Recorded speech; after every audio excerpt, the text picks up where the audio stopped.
एक दूसरे की गलतियों को भी क्षमा कीजिए, बार बार गलतियां भी मत कीजिए।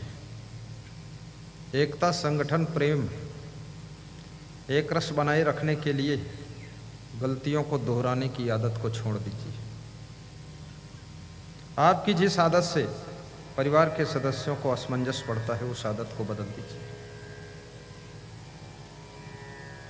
अपनी अपनी आदत को कंट्रोल कीजिए, समय का सदुपयोग कीजिए। बहुत जोर चिल्ला कर मत बोलिए, इशारों में काम करना सीखिए। आलस्य को छोड़िए। कितने लोग बुद्धिमान हैं लेकिन आलसी हैं, जानते सब कुछ है पर करते कुछ नहीं। अपनी बुद्धि की दुकान को खोलते ही नहीं, शटर बंद ही रखते। एक साधु मुझसे कह रहा था मुझे बहुत काम करना आता है, तो हमने कहा तब तो आप बड़े कलाकार हैं, क्या क्या आता है?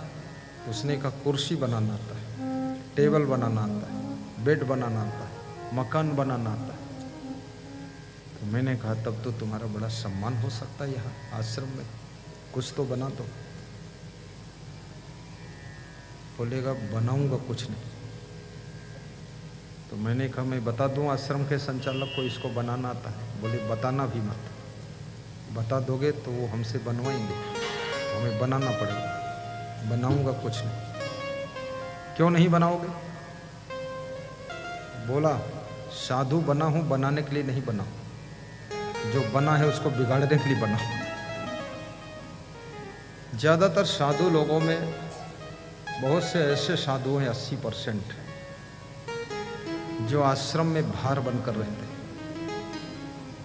थैला भर काम नहीं करते, झाड़ू भी नहीं लगाते, खोपड़ी में बड़े बड़े बाल भी रखते।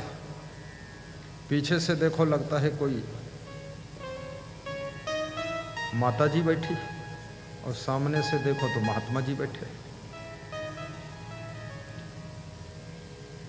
आश्रम में बड़ी बड़ी घास लगी है, उनकी खोपड़ी में बड़े बड़े बाल लगे और तबला खूब बजा रहे हैं। कोई साधु मंजीरा बजा रहा है, कोई तबला बजा रहा है, कोई ढोल धनुक रहा है, कोई सरगम बजा रहा है। सारे गामा पाधानी पाधानी सानी धापा धानी गा रे मापा सा, और कूड़ा करकट पड़ा, इसको कौन उठे?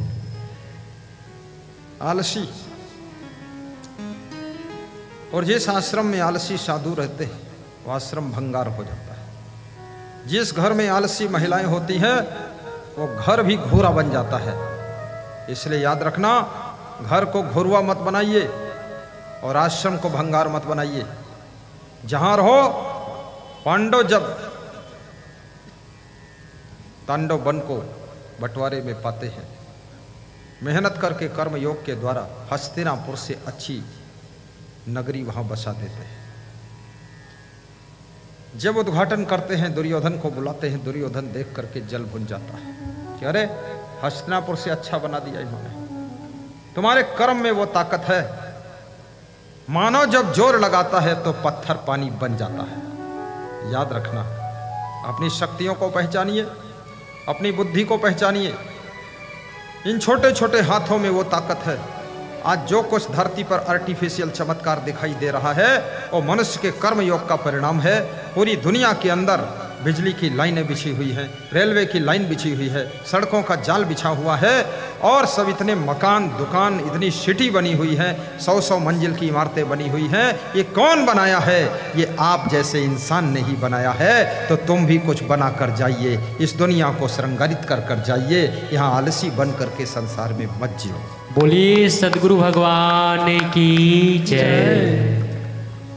कितनी बहुएं ससुराल में पहुंचती हैं, सास ससुर बहू के नखरे देखकर बीमार हो जाती है, सास ससुर के होश उड़ जाते हैं। ये बहू आई है, ये बेटे की पत्नी है कि ये कोई हथनी है, ये कौन आई है? राजस्थान में कहते हैं बहू को लाड़ी कहते हैं, लाड़ी आई है। वो लाड़ी के बजाय भैंस की पाड़ी आई है। पड़ी रहती, लेटी रहती, सोती रहती, काम ही नहीं करती। और याद रखना, स्वर्ग जैसा घर हो, यदि काम नहीं करोगे वो भी नर्क हो जाएगा। और घर कितना ही गंदा हो, अगर मेहनत करोगे तो वो घर भी स्वर्ग जैसा सुंदर बन जाएगा, स्वर्ग जैसा सुंदर बन जाएगा। परिश्रम के पुजारी बनो, आपा तजय, जिम्मेदारियां लो, वफादारी से अपनी जिम्मेदारी को पूरा करो, ईमानदारी से काम करो। वक्त जा रहा है, समय सरक रहा है, उम्र निकल चुकी है, तुमको पता नहीं चल रहा है। जरा मुड़ करके देखो, तुम्हारा बुढ़ापा आ गया। पूछा जाए कितनी उम्र, 42 साल, 45 साल, 38 साल, तो टाइम कितना बचा है? अब टाइम कितना बचा? 60 साल के बाद ढलता सूरज ढलता है, ढल जाएगा। ये जीवन का सूरज 60 साल की उम्र के बाद ढलना शुरू हो जाता है। शरीर कमजोर होने लगता है, उत्साह कम होने लगता है, शरीर में बीमारियां भी प्रवेश करती हैं। जिसके शरीर में वीकनेस होती है उसके शरीर में अधिक बीमारियां एंट्री करती है। शरीर को बलिष्ठ भी रखिए। व्यायाम करने से, कठोर परिश्रम करने से शरीर बलवान रहता है। काम न करने से शरीर पोचा लोचा हो जाता है। इसलिए थोड़ा कठोर परिश्रम भी कीजिए, व्यायाम भी कीजिए, और कभी कभी जरूरत पड़े छुटपुट दवाई भी ले लीजिए। शुद्ध जल पीजिए। और शुद्ध जल क्या पीना चाहिए, कैसे पीना चाहिए, धमतरी के रेमन दास से पूछ लीजिए। रेमन दास खड़े हो जाए, ये जल के वैज्ञानिक हैं, ये जल के बारे में बहुत बताते हैं। एक बोतल पानी में 7 बूंद डाल देते हैं, एक ऐसी शीशी दे देते हैं, 3-4 महीने तक पानी में डाल डाल कर पियो। जल की शक्ति बढ़ जाती है, शुद्धता बढ़ जाती है। इन्होंने हमको भी दिया है। बोल रहे थे अब 3 महीने के लिए छुट्टी, तो हमने कहा हम इसको 6 महीने तक पिएंगे।